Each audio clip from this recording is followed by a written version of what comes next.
Christians, what is the one thing that we should always do? Should love God, believe in His Son Jesus Christ, and all of the words that He put down in His Bible.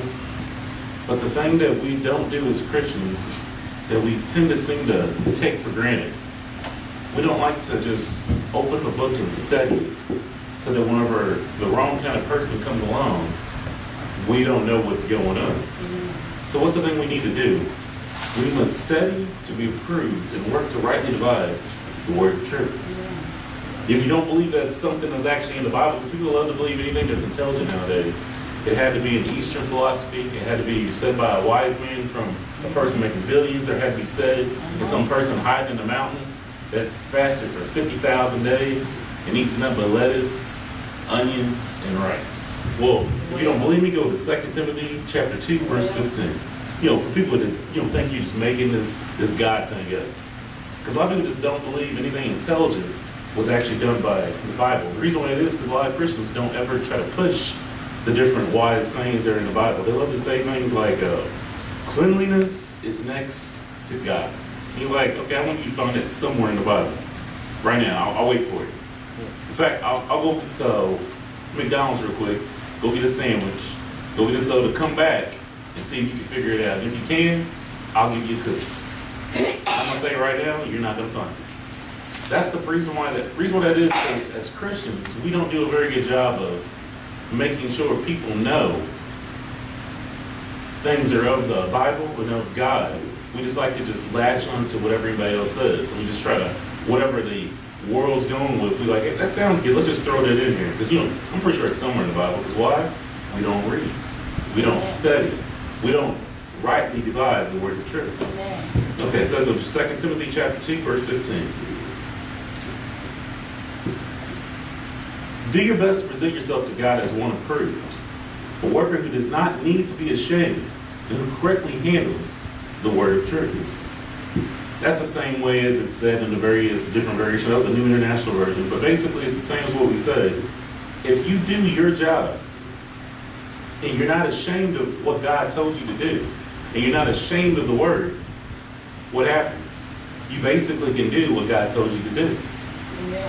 Because people go around throughout the day, because I'm sitting there watching various programs, and you'll hear people saying stuff, and they'll be like, man, I heard that, and it's something that Confucius said. I'm like, no, that was in Proverbs. Because my brother was like on a website like a year or so ago, and he would just put different sayings from Proverbs or Psalms, and almost everybody would sit there and tell him, yeah, that was a good word. There had to be some Easter egg that's not Eastern religion. That's in the Bible. If you're one of those people that needs to know nothing but wise things, I suggest you go to Proverbs and just read from chapter 1 to the final chapter of the book. And then look for anything that says Solomon on it. And just stay there. Go to Daniel. Stick anything that he says and just stay there. Go to anything that has anything reference to Jesus Christ and just stay there. The Bible was not written by stupid people. The Bible was a work of history that lets you know everything you need to know. Because we were watching a program the other day, and it was talking about the history of the world.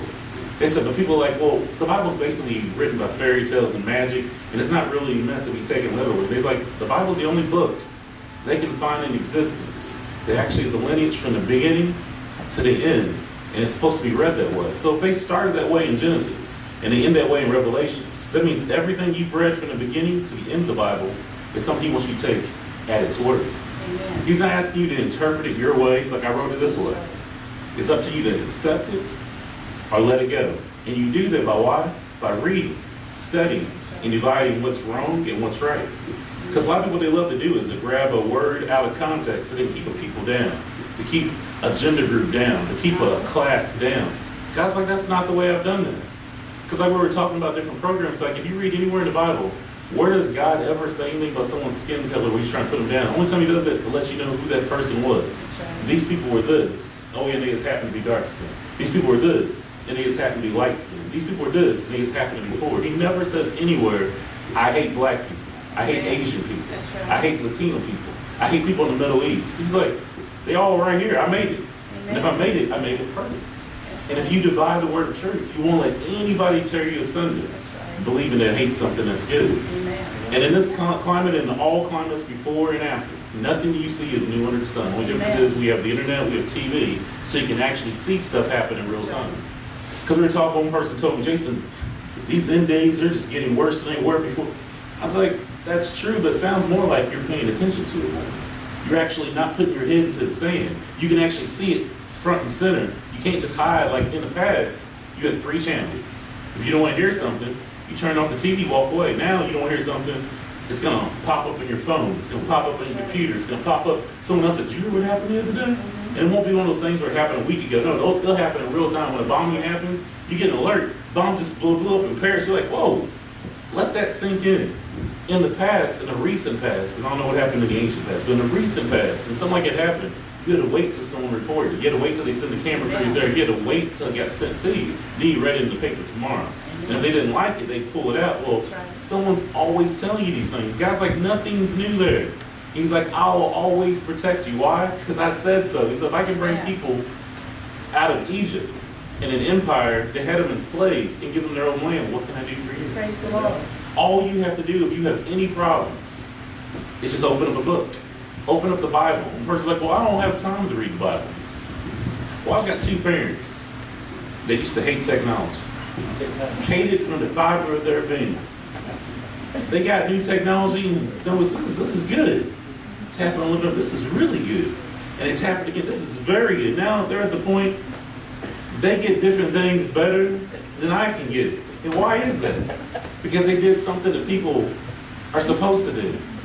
It said if you want to know something, you do, you seek. And you shall find, knock, and doors will be open. All you have to do is drop that barrier to the side, just like you do with the Word, and you'll find anything you want. Amen. If you don't want to read in the book, read it on your phone. If you don't want to read it at all, listen to it audible. Amen. Everything's available to you. All you have to do is seek. That's right. And when you seek it, make sure when you hear something new said, go and check it in the Bible and reference it and see, is this actually good? The person's like, what do you mean? Well, you can do a simple Google search nowadays. You're like, well, I want to know something about healing. When you put in healing, the Bible will give you 50,000 scriptures. Oh, I like that one. You stick them to it. Then it'll give you a cross reference. Then you want to stick to it. You say, oh, I like what that person said. Then you click on that, and that person sits there and tells you and breaks down everything you need to know about the Word. Everything's in your it's right at the tip of your fingers. All you have to do is read. And God's like, it's the same thing I wrote and was passed down by word of mouth back in the day. It's the same thing I wrote and put down on papyrus and on different stone. And it was passed on. Would it be the 10 Commandments? Would it be something that was said by a preacher yesterday? He said, my word is good. It's been good for eons. It'll be good eons after. Amen. He said, when the earth passes away and all falls away, my word will still be there. Amen. All you have to do is just read. Praise the Lord. And it says in let's jump over to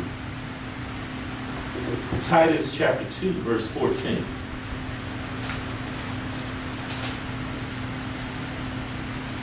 All right.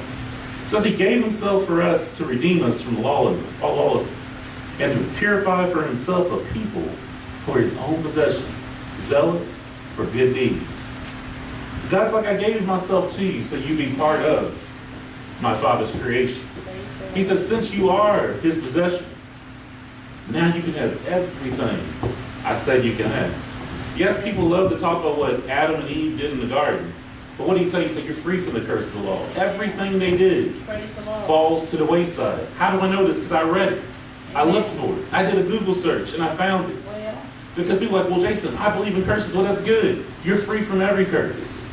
All you have to do is believe.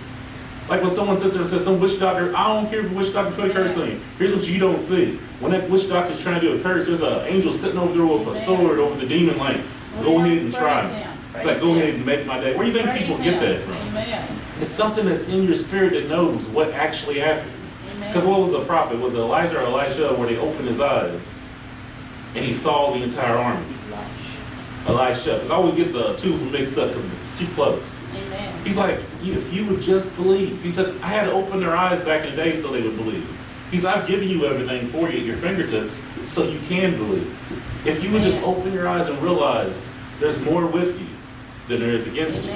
If a person who creates, or shouldn't even say person, if a being, a creator who creates the entire fabrics of time, space, and everything tells you, I got your back. That's all you need to know. Like when a person says, when you're a kid, and your parents tell you, because they're like your parents are the center of your world. Everything in life revolves around your parents. So they tell you, don't worry, if you go to sleep, it's going to be safe. What does every kid usually do? They go to sleep. They go safe and sound. He's like, that's what I've done for you. My son died for you, so now I am your father. I will protect you. Praise the Lord. Satan can say everything bad to you that he wants to. He's like, I got you. He's like, when you walk out that the door, people are like, I'm so afraid. Why are you afraid for? I've got angels watching. Amen. If I have to make the entire traffic stop, if I have to make the rivers, the oceans, part to the side, he said, I'll bring you through. Well, praise him. All you have to do is believe. Because people sit there and they're like, it's so hard for me to believe. You know why it's so hard for you to believe? Because everything in life tells you it can't be simple. Mm-hmm. It has to be hard. You have some religions that there has to be good and there has to be bad. There has to be light and there has to be dark. God's like, who told you that? That's not what I told you. He said, I made it. It's good. It's ready. In fact, it doesn't blow your mind. He's already seen the end. Amen. It already happened for him. Praise the Lord. He knows where you're going to go. He's like, I'm still giving you a lifeline knowing what will happen. Amen. So that I can bring you out. Because if people really think about the fabric of time and they think about the existence of eternity, they would appreciate the life they had. Amen. And you know why I know this? Because I read it. Praise the Lord. I divided it. And I read it again and I referenced it. Why? Simple Google search. Everything's right there in the tip of your tongue.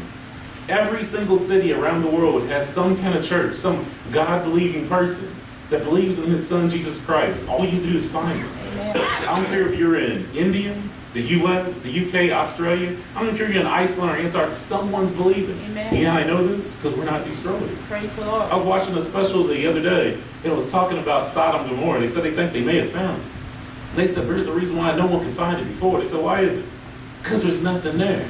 They said, what do you mean there's nothing there? They said, all there is, there's like outlines of what used to be walls and cities. Amen. But they said, but we couldn't tell what it was. They said, we kept looking it over, and they said, it's like something just melted everything. You have all the pottery's melted. All the, what should be bones are gone. They said, the only reason we knew it was because we found a map, and it showed you where it should be. And that was it. He said, I'll wipe it off the face of the planet. They said it was like brimstone came down and just melted the entire land. And they said, for whatever reason, it didn't touch the rest of it. It was just that one spot. Why is he? God's like, I wrote it. Amen. I said that's what would happen. Why are you surprised? All he asks us to do is just believe. Amen. So when a person walks over to you, like my dad always says, people that are Christians, they kind of get scared when someone questions them about the Bible. So I don't know all that. Well, that's cool. Here's what you do. Someone walks to you and says, this in the Word? You have your phone. Almost everybody has a smartphone now. They say, okay, hold up. What was that? Put it in real quick in the search. Okay. Yeah, it says in this, and this, that he will supply all my needs. Well, what about this? Oh, hold up, sir. Yeah, that's what it said. That's all you have to do. It's just like you would actually check a score in a sports game, just like you would check a movie date, just like you would check what actors in whatever movies or whatever's happening around.